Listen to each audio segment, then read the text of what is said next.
If you ask any seasoned Aquarius if angelfish are difficult to keep, the general consensus is going to be, nah, they good. Go ahead, fill up. And I would generally agree with that, except there's a couple of quirks and details about angelfish that actually could make angelfish a disaster for a first-time angelfish keeper. It all has to do with perception.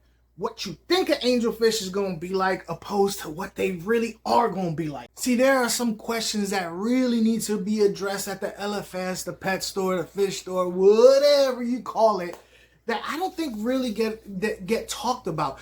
I don't even think they get talked about in a lot of YouTube videos and angelfish care guides. And without these couple of, these little quirky details, they could be a nightmare for a first-time angelfish keeper. Normally, I like to take my viewers on a journey, like beginning to end. In this particular case, I can't really do that. There are like 3 main questions that have to be addressed, and none of these questions really take precedence over the other. They all kind of are intertwined. It's like a snake eating its tail. It's like a question wrapped in an enigma, wrapped in a mystery, in a maze. It's like the beans on top of the franks and the franks in the beans. It might be confusing. I am going to be the first one to admit to that, but if you stick with me to the end of the video, it's gonna make perfect sense. It's gonna make you a better angelfish keeper. I'm not just saying that. This is stuff I had to find out the hard way.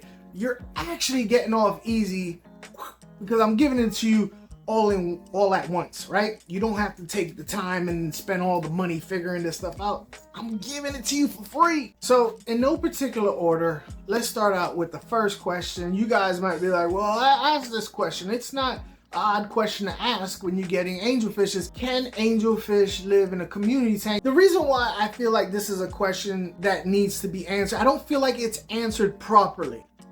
You see what I'm saying? I know people ask that question all the time, but I don't feel like it's answered properly. Let me explain to you what I talk about. So when you ask that question, can an angelfish be put in a community tank? Your first thoughts is tetras and platies and gouramis and stuff like that, like non-aggressive, peaceful community fish, right? But there are different types of community tanks out there that angelfish can live in.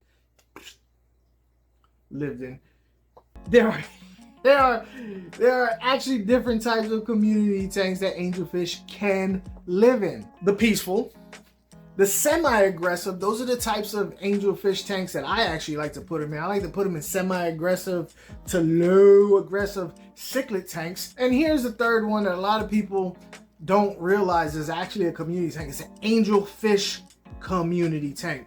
A tank that is with a buttload or a bunch of angels, and all 3 of them act differently. Here's what a lot of people don't understand when you're adding angelfish to a non-aggressive, peaceful angelfish tank. When you go to the LFS and you're like, hey, I got non-aggressive, peaceful aquarium and I want to buy fish, what fish can I get? Normally they have a section and they go, listen, you can get everything from the section, no fuss, no muss, you're good. Put it in the bag. Get it, take it home, plop, drop, bloop, bloop. Now, once you get an angelfish, which they're gonna be like, yes, an angelfish can go in your aquarium, no problem. They're right. Except once you put an angelfish in there, you've changed the whole dynamic of your aquarium. Don't ask me why I'm sticking my finger in the air and bouncing up and down. It just felt right to do at the time. I'm also standing, so it's making me do a lot of different stuff. Normally I'm sitting, but for some reason I felt like standing. I don't know what it is, but I feel like standing and I'm doing a whole lot of different stuff. So it changes the whole dynamic of your aquarium once you put an angelfish in there. Your aquarium is no longer a community tank. It is an angelfish tank with a whole bunch of fancy ditterfish around it. It's the truth. From now on, every time you get another fish to put in your aquarium tank, it has to live in harmony with the angelfish. Before, you didn't really care. It just has to be a cool fish that's non-aggressive, peaceful. You could put it in your tank, no problem. Now it has to be a fish that can live with your angelfish, whether it can be a fish that your angelfish will not eat or a fish that your angel will not harass the angelfish because of their long fins. So now your angelfish is the star of the show. It's no longer a community tank, it's an angelfish tank with ditterfish. Now for my personal favorite is the semi-aggressive to non-aggressive cichlid aquarium. Angelfish are cichlid, so they're actually more natural being in a cichlid aquarium. Oscars, Jack Dempsey's, Severums, Geophagus. They do super, super well in these aquariums. My personal idea is that even with some fish that are kind of more on the aggressive side, they kind of don't even pick with, every time I've done it, they've never really picked with the angelfish. I feel like angelfish are so oddball looking, they don't even register as a threat. They really leave, they will pick with each other with the other torpedo shaped fish before they mess with the angelfish. Oddly enough, angelfish just go by about their business, never once getting picked on. That's just in my experience. But once you have that fish in your aquarium, you have to worry about, you know, putting a fish that is a little bit too aggressive. But for the most part, if you stick with, you know, Acaras and Severums and Geos, you're pretty much good. In the wild, angelfish travel in packs, shoals, loose schools, whatever you want to call it. Most people can't do that because of the size of their aquarium. If you do that, if you're like, oh, well, that's their normal, you know, that having them in an aquarium with a lot of them is their normal way of being, then that's what I'm gonna do. Now the problem is with that, breeding. Angelfish are notorious breeders, and then once you have breeding going on, you have territorial, you have fights, and if your tank is not big enough, you're gonna have issues with, you know, fish hurting each other. So can angelfish live in a community tank? Yes. If you have a non-aggressive community tank, it is going to turn into an angelfish community tank with ditherfish. If you have a semi-aggressive cichlid tank, honestly, you're good either way, to be honest with you. If you have a large angelfish community tank, you're gonna have breeding issues. You make the call, it's your tank. How many should be kept together? Like I said, these questions, they all intertwine. Angelfish live in groups, right? 20, 30, whatever, it's large groups. They find safety in numbers. But realistically, you can't really put 20 or 30 in your, you know, 55-gallon aquarium, right? You get like 3, right? You get 4, 6. But anytime you have a male and a female and you're keeping them in optimal living conditions, you're gonna have breeding. And once you have breeding, that's a whole, you know, you're running into territorial and fighting and mating and all kinds of stuff. So are they a peaceful fish living together? For the most part, yeah, until breeding happens. Now you cannot tell if what's a male and a female, especially when they're young. I can make an educated guess from having angelfish for so long, but the truth is, can't nobody tell you if it's a male or female just from looking at it. A lot of people say they can get lucky a lot, but it's dumb luck, to be honest with you.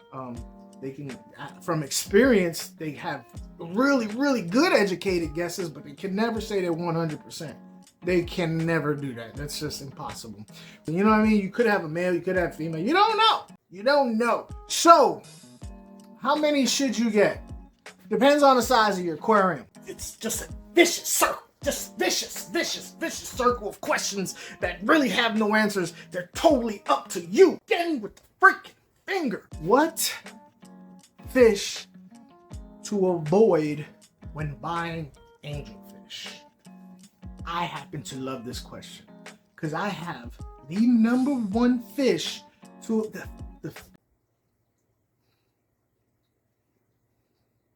I have the number one fish to avoid when buying angelfish. Obviously, there's a couple of fish that I'm not even gonna mention. I mean, I have to mention them because now I mentioned that I'm not gonna mention them.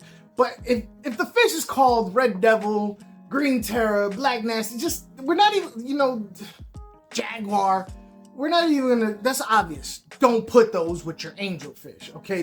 Their name even sounds menacing. So, yeah, we're not doing that. You go and you ask people what fish you should never put with angelfish. They're gonna say don't put neon tetras, and they're gonna say guppies because, you know, the fish can eat it. And this is where people say if it fits in his mouth, they're gonna try it. It's like a disclaimer that everybody says. The other fish that people will say to avoid when getting angelfish are tiger barbs, albino tiger barbs, green tiger barbs, because they say that they're fin nippers. I've seen people have tiger barbs with angelfish. I've never known them to actually do it. Not saying that that's not true. Somebody at some point had that issue because it turned into a thing. My number one fish that I would say to avoid when getting angelfish, here's the rub. Here's the rub, is other angelfish. So far, only fish that has ever killed an angelfish in any of my aquariums that I have ever kept are other angelfish. Whether it be a territorial thing or a breeding thing, angelfish are the only fish that has ever killed another angelfish in my aquariums. Ain't that some ish? You see what I'm saying? This could be a nightmare for people that don't know. I'm not trying to tell you don't get angelfish, and I know this could sound confusing, and I'm gonna get there. I'm gonna get there. I know I'm taking you on a long walk to get there, but I'm gonna get there. You just have to know their nature. What makes them tick? A lot of people like to put them in the peaceful, non-aggressive community tanks. I know, because they're pretty. They kind of go along with all those pretty, colorful fish. But they do have their quirks, their idiosyncrasies that kind of, I don't even know if that word, sometimes I'll be throwing out words and and afterwards I'm like, is that word even like for that sentence? But it sounds good at the time. So the little idiosyncrasies that you might need to know about, and that's what this video is about. It's not a care guide. It is an addition to a care guide. I got other care guides here. Water parameters, filtration, food, all that stuff. But this is all the stuff that does not get talked about that might take you by surprise once you get them. Are they easy to keep? Yes. Do they change the whole dynamic of your aquarium? Definite yes. If you want them to be your centerpiece fish, then you're okay with the dynamic of all the changes that they have to your aquarium because they're number one. Doesn't matter about all these other things that they do to the other fish. They are the main attraction, so you are cool with all their little quirks. Angelfish do not like to share the stage. If there's another fish that you want it to be the star of the show, angelfish may be too much, for you and your aquarium. So you might want to think twice about it. That's all I'm saying. If they are what really, you know what I'm saying, got you all randy for an aquarium, these things are gonna help you out. I hope that this didn't turn you off of angelfish. They should actually make you more excited about angelfish because now you have the inside track and you're ready for the things that are coming, right? You're even more prepared. If you enjoyed this video, please subscribe, leave a like, comment. If you wanted to know more about angelfish, I got a playlist right here of all my angelfish stuff, and I thank you in advance.